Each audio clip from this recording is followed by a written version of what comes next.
क्या सिर्फ मोदी का आशीर्वाद संभवी के साथ रहेगा तो वो चुनाव जीत जाएंगी? ऐसा होते हुए समस्तीपुर में नहीं दिख रहा है। क्या नीतीश कुमार का सहप्राप्त है महेश्वर हजारी को, या कहिए कि पूरे हजारी परिवार को राजनीतिक तजुर्बा नहीं है? लेकिन ये बात भी सत्य है कि जब युवा है तो तजुर्बा होगा कहां से। लेकिन कहा जा रहा है कि इस बार समस्तीपुर से चुनाव संभवी नहीं, उनके पिता और बिहार सरकार के मंत्री अशोक चौधरी जो हैं वो चुनाव लड़ रहे हैं। तो रिपोर्ट आ रहा है उसके अनुसार सन्नी हजारी इस बार बड़े मार्जिन से समस्तीपुर निकाल सकते हैं। कांग्रेस का सीट भी रहा है समस्तीपुर, मिथिला का इलाका है। नमस्कार, स्वागत है आप सभी का द बिहार टॉप में। मेरा नाम उदित तारन है। कल 7 मई है और कल तीसरे चरण का मतदान होना है। लेकिन उसके बाद 13 मई को जब चौथे चरण का मतदान होगा, उसमें बिहार की कई महत्वपूर्ण सीटें दांव पर लगेगी। उसमें एक सीट है समस्तीपुर, हाई प्रोफाइल सीट है, सुरक्षित सीट है। वहां से इस बार सन्नी हजारी जो है वो इंडिया गठबंधन की तरफ से प्रत्याशी बनाए गए हैं, मतलब कांग्रेस पार्टी की तरफ से वो लड़ रहे हैं। काफी लेट से उनके नाम का खुलासा किया गया। सन्नी हजारी महेश्वर हजारी के बेटे हैं। महेश्वर हजारी जदयू के कद्दावर नेताओं में शामिल है और यहीं पर ट्विस्ट है। लेकिन उनके सामने जो प्रतिद्वंदी है वो भी युवा है, पढ़ी लिखी है। हम बात कर रहे हैं संभवी चौधरी के बारे में। संभवी चौधरी जिन्हें अभी 2 दिन पहले देश के प्रधानमंत्री नरेंद्र मोदी ने बिटिया कहकर संबोधित किया। साथ ही साथ ये भी कहा कि संभवी जो है वो देश की सबसे युवा कैंडिडेट के रूप में इस बार चुनाव लड़ रही हैं। लेकिन इतना सब होने के बाद भी क्या सिर्फ मोदी का आशीर्वाद संभवी के साथ रहेगा तो वो चुनाव जीत जाएंगी? ऐसा होते हुए समस्तीपुर में नहीं दिख रहा है। जो समीकरण बन रहा है, जो ग्राउंड रिपोर्ट आ रही है, उसके अनुसार संभवी चौधरी जो है वो इस बार रेस में पिछड़ सकती है। देखिए 2019 का लोकसभा चुनाव आप याद कर लीजिए। रामचंद्र पासवान वहां से दोबारा जीते थे। रामविलास पासवान के छोटे भाई थे। लेकिन कुछ ही महीने के बाद उनका निधन हो गया, जिसके बाद उस सीट पर फिर उपचुनाव हुआ जहां से प्रिंस पासवान चुनाव जीते। लेकिन इस बार प्रिंस का टिकट कट गया और वो सीट चिराग पासवान की पार्टी को चला गया। कई नामों पर चर्चा थी, लेकिन अंत में वो नाम सामने आया जिसने सबको चौंका दिया, संभवी चौधरी। कभी चुनाव लड़ी नहीं, राजनीतिक तजुर्बा नहीं है।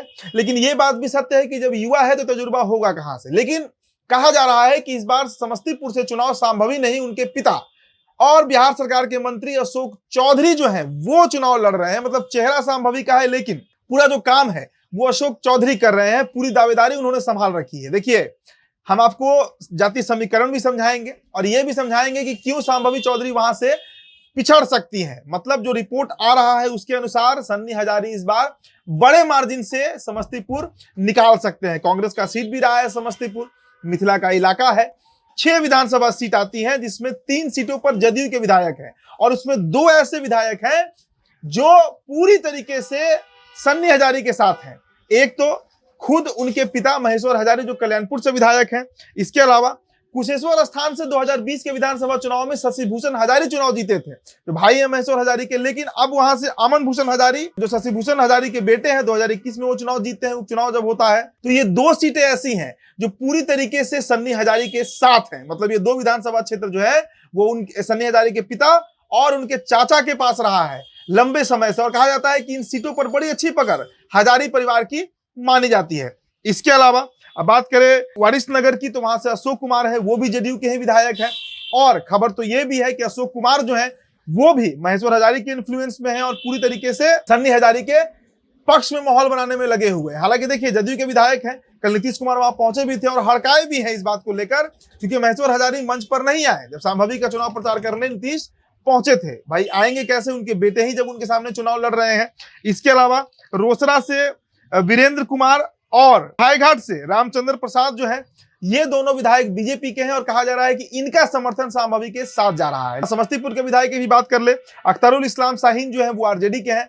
तो आप मानकर चलिए कि जो 6 विधानसभा सीटें हैं, इनमें 4 विधानसभा सीट के जो विधायक हैं वो पूरी तरीके से सन्नी हजारी के साथ हैं। लेकिन कहानी यहीं पर खत्म नहीं होता। सिर्फ इन विधायकों का समर्थन से सन्नी हजारी जीत के करीब नहीं पहुंचेंगे, लेकिन जातीय गोलबंदी भी उनके पक्ष में होते हुए दिख रहा है। बताते हैं कैसे। अगर बात करें समस्तीपुर लोकसभा की, तो समस्तीपुर लोकसभा में 2 जातियों का बड़ा वर्चस्व है। एक तो यादव और दूसरे कुशवाहा। मतलब कहा जाता है कि यादव और कुशवाहा जो है वो समस्तीपुर का समीकरण तय करते हैं।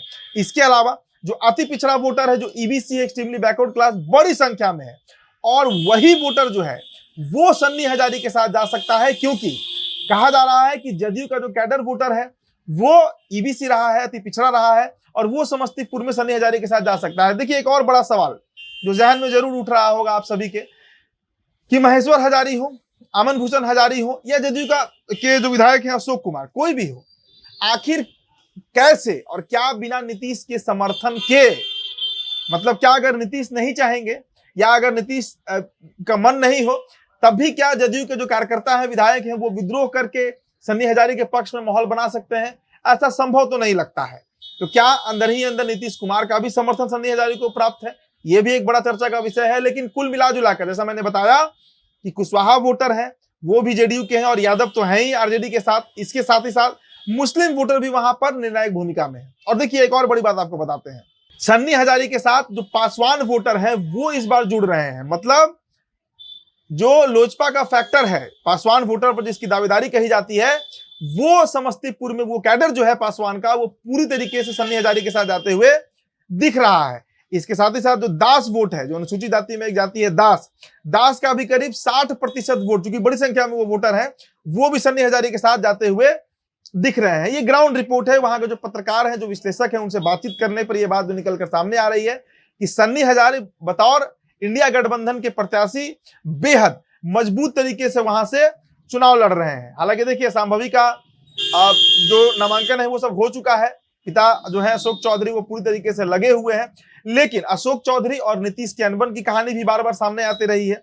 तो ये सवाल भी उठ रहा है बिहार की राजनीति में कि क्या नीतीश कुमार का सह प्राप्त है महेश्वर हजारी को, या कहिए कि पूरे हजारी परिवार को, कि आज समस्तीपुर में संभवी की स्थिति जो है, भले ही वो युवा है, शिक्षित हैं और बड़े राजनीतिक घराने से आती हैं, सब बात अपने जगह पर सही है, लेकिन सन्नी हजारे का भी बैकग्राउंड कोई उनसे कमजोर नहीं है। रामविलास पासवान के संबंधी माने जाते हैं महेश्वर हजारी, और समस्तीपुर का जो इलाका है वो बड़ा उनका पकड़ का इलाका है। और इसीलिए मैं बार बार इस बात को दोहरा रहा हूं कि 4 विधानसभा के जो विधायक हैं, चाहे आप वारिसनगर के अशोक कुमार की बात कीजिए, कल्याणपुर के महेश्वर हजारी की बात कीजिए, कुशेश्वर स्थान में अमन भूषण हजारी की बात कीजिए, या समस्तीपुर से अख्तरुल इस्लाम शाहीन की बात कीजिए, ये सभी के सभी की जो गोलबंदी है वो सन्नी हजारे के साथ है। जाति समीकरण भी आपको समझाए कि कुशवाहा वोटर है, ईबीसी वोटर है, यादव वोटर है, मुस्लिम वोटर है, ये पूरा तबका जो है वो एक मुश्त सन्नी हजारे के साथ जाते हुए दिख रहा है। हालांकि देखिए 13 मई को वोटिंग है, चुनाव का परिणाम के बाद ही हम इसका सही सटीक विश्लेषण कर पाएंगे कि कौन जीता, कौन हारा और क्यों जीता, क्यों हारा। लेकिन अभी तक का जो ग्राउंड रिपोर्ट है उसके अनुसार सन्नी हजारे जो है वो बड़े मार्जिन से लीड लेते हुए दिख रहे हैं। ऐसे में मुसीबतें संभवी चौधरी के लिए बढ़ सकती हैं। फिलहाल इस रिपोर्ट में इतना ही, बहुत बहुत शुक्रिया।